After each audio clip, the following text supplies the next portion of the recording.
repertorio, digais, casi da totalidade dos gaiteiros do país.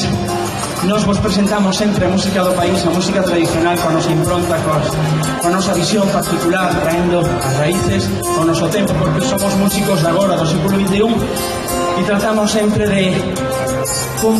contribuir a música tradicional no sentido de composición colectiva, non?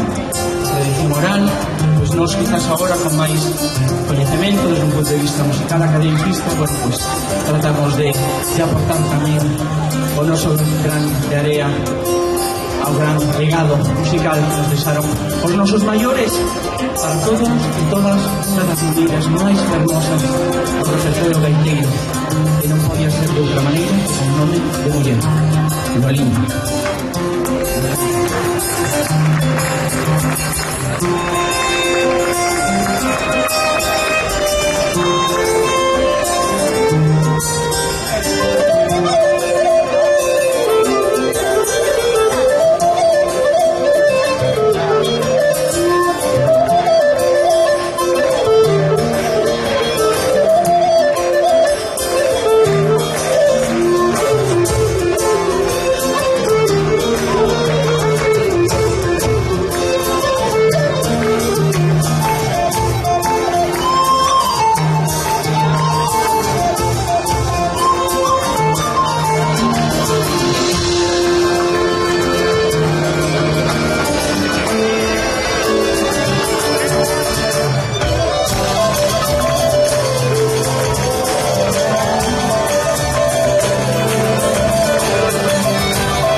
Fortísimo aplauso para los bailadores de